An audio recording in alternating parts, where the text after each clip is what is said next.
యేసుక్రీస్తు ప్రభునందు మాకు అత్యంత ప్రియులైన దేవుని ప్రజలందరికీ ఉన్నతమైన యేసుక్రీస్తు నామంలో శుభాలు ప్రకటిస్తున్నాను. మీరంతా క్షేమంగా ఉన్నారా? భద్రంగా ఉన్నారా? Good morning everyone. గత రాత్రంతా దేవుడు చక్కని విశ్రాంతిని, చక్కని నిద్రను మనకు అనుగ్రహించి, ఉదయకాల సమయంలో మెళకువను అనుగ్రహించి, ఆయన సన్నిధిలో మనందరం కూడా ఆయన స్తుతించు వారంగా, గణపరుచు వారంగా, ప్రభువును మహింపరచు వారంగా ఉండడానికి దేవుడిచ్చిన అవకాశాన్ని బట్టి మనస్ఫూర్తిగా నేను దేవునికి కృతజ్ఞతాస్తుతులు చెల్లిస్తున్నాను. నేనేమై ఉన్నానో అది కేవలం దేవుని కృప వలనే అయ్యున్నాను అని పౌలు మహాశయుడు తెలియజేసిన రీతిగా ఈరోజు మనం ఏమై ఉన్నామో అది కేవలం కృపను బట్టి మాత్రమే. దేవుని కృపే సమస్తము మన జీవితాల్లో సమకూడి జరిగినట్లుగా సహాయపడుతుంది. దేవుడు మన పట్ల చాలా మంచి ప్రణాళికలు ఆయన కలిగి ఉన్నారు. వాటిని ఎల్లప్పుడూ నెరవేర్చడానికి కూడా దేవుడు సంసిద్ధుడిగా ఉన్నాడు. అయితే మన విధేయత, మన విశ్వాసం, మన సమర్పణ దేవుని ప్రణాళికలు సంపూర్ణంగా మన జీవితంలో నెరవేర్చబడడానికి దోహదపడతాయి.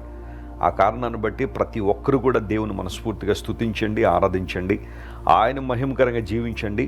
బలమైన కార్యాలు దేవుడు మీ జీవితంలో జరిగించాలని మేము కూడా మీకోసం పట్టుదలగా ప్రార్థన చేస్తున్నాం.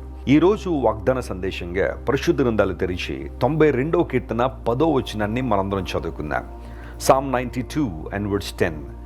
గురుపోతు కొమ్ము వలె నీవు నా కొమ్ము పైకెత్తితివి, క్రొత్త తైలముతో నేను అంటబడి తిని. యూనికార్న్ అనే మాట ఇంగ్లీష్లో మనం చూస్తున్నాం. గురుపోతు కొమ్ము వలె నీవు నా కొమ్మును పైకెత్తా. యూనికార్న్, పిల్లలు ఆయా సందర్భాల్లో కొన్ని యూనికార్న్ బొమ్మలతో ఆడుతూ ఉంటారు కదా. గమనించిన ప్రియులారా, బైబిల్ గ్రంథంలో కొమ్ము అనేది అధికారానికి మరియు శక్తికి, ఆ తర్వాత ఘనతకు సాదృశ్యమైనది. నీవు నా కొమ్ము పైకెత్తితివి అంటే అర్థం ఏంటంటే, నీవు నాకు అధికారం ఇచ్చావు ప్రభువా, ఆ తర్వాత నన్ను హెచ్చిస్తున్నావు లేదా నన్ను ఘనపరుస్తున్నావు. అంత మాత్రమే కాకుండా నాకు తగిన శక్తిని, నీ కొరకు వాడబడే శక్తిని నాకు అనుగ్రహిస్తున్నావు అనేది ఆ మాట యొక్క సారాంశం. కొమ్ము పైకెత్తడం అంటే అదే. దేవుడు మనల్ని హెచ్చించువాడు. అరణ్యము నుండి హెచ్చు కలగదు, మరే పరిస్థితి నుండి హెచ్చు రాదు, కానీ దేవుడే మనల్ని హెచ్చించువాడు. అబ్రహామును దేవుడు హెచ్చించాడని లేఖనాలు ధృవీకరిస్తున్నాయి. అబ్రహాము దేవుని మాటకు లోబడ్డాడు, విధేయత చూపించారు. దేవుడు ఉండమన్న చోట అబ్రహాము ఉన్నంతకాలం దేవుని ఆశీర్వాదాన్ని చాలా స్పష్టంగా చూడగలిగాడు. నీ జీవితంలో దేవుడు ఒక చిత్తాన్ని బయలుపరిచినప్పుడు తన స్వరాన్ని నీకు వినిపించి, నువ్వు ఇలా ఉండాలి, నువ్వు ఇది చేయాలి, ఈ డైరెక్షన్లో నువ్వు ప్రయాణం చేయాలి, ఇది నువ్వు చేయడం నా చిత్తము. అది కొంచెం కష్టమైన, ఇబ్బందిగా నీకు కనిపించినప్పటికీ కూడా నా చిత్తాన్ని నువ్వు చేయడం ద్వారా శాశ్వతంగా నువ్వు నిలబడతావు, నా ప్రణాళికలు నీ ద్వారా నేను నెరవేర్చుకుంటానని ప్రభువు చెప్పినప్పుడు విశ్వాసంతో దేవుని మాటకు లోబడుతున్నావా? లోబడ్డం అనే మాట నేను మాట్లాడినప్పుడు కొంతమంది లోబడే విధానం ఎలా ఉంటుందంటే, వారికి ఈజీగా ఉన్నవన్నీ కూడా ఓకే అనిపించేవన్నిటి విషయాల్లో దేవునికి లోబడతారు. ఏదైనా కొంచెం వారి చిత్తానికి కానీ, వారి ఇష్టానికి కానీ, వారి అభిప్రాయాలకు కానీ వ్యతిరేకంగా కనుక ఏదైనా ఉంటే మాత్రం, ఇది నేను లోబడ్డండి, ఇది నా పర్సనల్ అండి, నా వ్యక్తిగతమైందండి, నేను ఈ విషయంలో నా మనసును మార్చుకోను, నా ఇష్టాన్ని మార్చుకోను, నేను ఇలాగే ఉంటాను. ఏమో దేవుడు తనే మార్చుకుంటాడేమోలే, తన మనస్సును, తన చిత్తాన్ని దేవుడే మార్చేసుకుంటాడేమోలే, నేను మాత్రం ఇది నిర్ణయించుకున్నాను, డిసైడ్ అయిపోయి నేను ఇలాగే ఉంటానన్న ఆలోచనలో చాలామంది కొనసాగుతుంటారు. అందును బట్టే దేవుని దీవెన పొందలేకపోతున్నావు, దేవుని ఆశీర్వాదం పొందలేకపోతున్నావు. Again and again I'm telling you, there is a great power and anointing and blessing in obedience. దేవుని స్వరానికి నువ్వు లోబడగలిగితే, పరిశుద్ధాత్మ దేవుడు తన చిత్తాన్ని బయలుపరిచినప్పుడు నువ్వు విశ్వసించి లోబడగలిగితే ఖచ్చితంగా దేవుడు నిన్ను అన్ని విషయాల్లో హెచ్చిస్తాడు. మీరు ఎవరినైనా చూడండి, బైబిల్లో అబ్రహాం మాత్రమే కాదు, హెచ్చింపబడిన ఏ వ్యక్తినైనా మీరు చూడండి, వారి విశ్వాసంలో అభివృద్ధి పొందిన వారే, విధేయతలో ముందుకు సాగిపోయిన వారే. ఈరోజు దేవుని బిడ్డ, నిన్ను హెచ్చించాలని దేవుడు ఆశిస్తున్నాడు, నీ కొమ్మును హెచ్చించాలని దేవుడు ఆశిస్తున్నాడు. అయితే నీ నుండి నువ్వు చేయాల్సిన పని ఏంటో తెలుసా? దేవుని మాటకు లోబడ్డం. గురుపోతు కొమ్ముల వలె నా కొమ్మును నువ్వు పైకెత్తావు ప్రభువా, ఘనతనిచ్చావు, ధైర్యాన్ని ఇచ్చావు, శక్తినిచ్చావు, అధికారాన్ని ఇచ్చావు. ప్రభువుని యేసుక్రీస్తు వారిని మన రక్షకునిగా మా హృదయాల్లో చేర్చుకున్నప్పుడు దేవుడు మనకు తన పిల్లల అధికారం ఇచ్చాడట. We have a right. ఆయన ఇచ్చే అధికారం ఎంత గొప్పది అంటే, ఎస్, నేను దేవుని బిడ్డను, నేను యేసుక్రీస్తు ప్రభు బిడ్డను అని చెప్పుకునే ఆధిక్యతలోని దేవుడు మనల్ని నడిపిస్తున్నాడు. హిబ్రూ పదం కొమ్ము అనే మాటకు కెరెన్ అనే పదం. దేవుడు మనల్ని హెచ్చించువాడు. ఆ తర్వాత క్రొత్త తైలముతో నేను అంటబడి తిని. ఇది పాత తైలం కాదు, లేదా పాడైపోయిన తైలం కాదు. క్రొత్త తైలం అన్న చోట ఇంగ్లీష్లో ఫ్రెష్ ఆయిల్ అనే మాట ఉంది. ఫ్రెష్ ఆయిల్, తాజా నూనె. దేవుడు మనకు ఫ్రెష్ అనాయింటింగ్, ఫ్రెష్ పవర్, ఆయన శక్తి, ఆయన బలము నిత్య నూతనమైంది. దేవుని వాక్యాన్ని మనం చదువుతుంటే నూతనమైన అనుభవాలతో, నూతనమైన ఆశీర్వాదాలతో దేవుడు మనల్ని నింపడానికి ఆయన ఇష్టపడుతూనే ఉన్నాడు.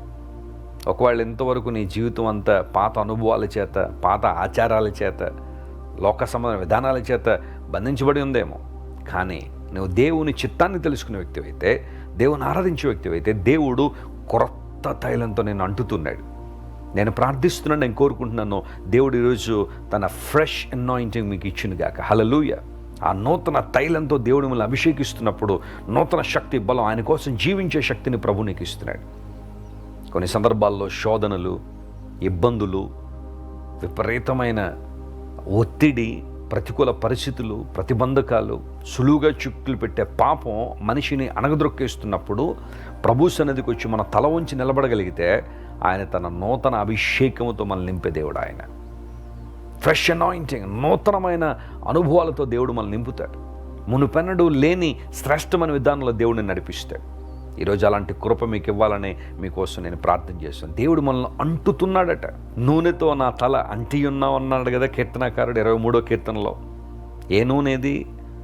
ఈ రోజుల్లో చాలా ఆయిల్ థెరపీస్ వచ్చేసాయి. ఆ నూనె, ఈ నూనె అని చెప్పి చాలామంది రకరకాలుగా చెబుతున్నారు. కానీ దేవుడిచ్చే అభిషేకం, ఆయన నడిపింపు, ఆయన యొక్క ప్రేమ పరిపూర్ణతలోనికి నడిపించబడే అనుభవాలు నిన్ను నన్ను ఉన్నతమైన స్థానానికి చేరుస్తాయి. ఈరోజు ఈ వాగ్దానాన్ని క్లెయిమ్ చేసుకుని ప్రభువును స్తుతించండి. బలమైన అద్భుతాలు ప్రభు మీ జీవితంలో చేయాలని మనస్ఫూర్తిగా నేను ఆశిస్తున్నాను. ప్రేమగల తండ్రి, గొప్ప దేవా, నీ వందనాలు. ఈ వాగ్దాన సందేశాన్ని వింటున్న మా ప్రియులందరినీ నువ్వు ఆశీర్వదించే దేవుడు, హెచ్చించే దేవుడు కనుక నీకు స్తోత్రాలు. గురుపోతు కొమ్ముల వలె మా కొమ్మును హెచ్చిస్తానని వాగ్దానం చేసిన దేవుడు, ఒక ఫ్రెష్ ఆయిల్తో మమ్మల్ని అనాయింట్ చేస్తానని, అంటుతున్నానని వాగ్దానం చేసిన దేవుడు నాని కొందనాలు.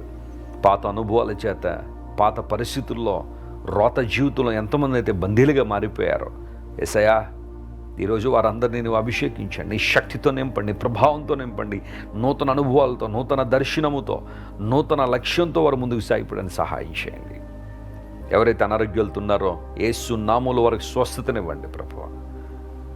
పరిస్థితుల మధ్య నలిగిపోయి ఉంటున్నారో వారందరినీ కనికరించి లేవనెత్త నీ మహిమ కొరకు వాడుకోండి. ఘనత మహిమ నీకే చెల్లిస్తూ యేసు నామం పేరిట అడిగి వేడుకొనిచున్నాం తండ్రి. Amen, amen. God bless you dear friends. Have a wonderful day. Christ worship centre ఓ బలమైన సంఘ ఉజ్జీవం. కొన్ని సంవత్సరాల క్రితం కేవలం 2తో ప్రారంభించబడిన పరిచర్య నేడు ప్రపంచవ్యాప్తంగా లక్షలాది మందిని ప్రభావితం చేయుచున్నది.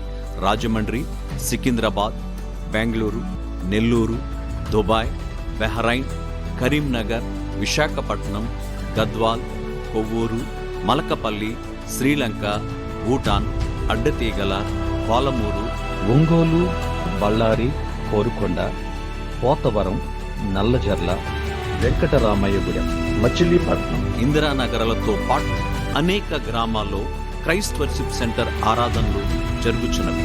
వాక్య సంబంధమైన ఉజ్జీవంలో, పరిశుద్ధాత్మ సంరక్షణలో కొనసాగాలనుకునే ప్రతి ఒక్కరికి మా ప్రేమపూర్వక ఆహ్వానాన్ని అందిస్తున్నాము.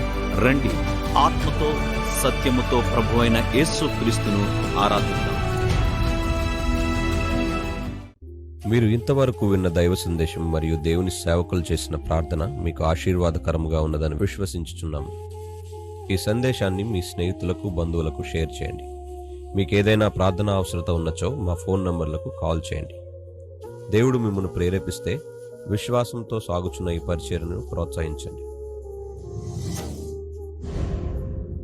మరిన్ని వర్తమానాలు, పాటలు వినుటకు జాన్ వెస్లీ మినిస్ట్రీస్ అను మా యూట్యూబ్ ఛానల్ను సబ్స్క్రైబ్ చేసుకోనండి. ప్రభువైన యేసుక్రీస్తు కృప మీకు తోడైండును గాక.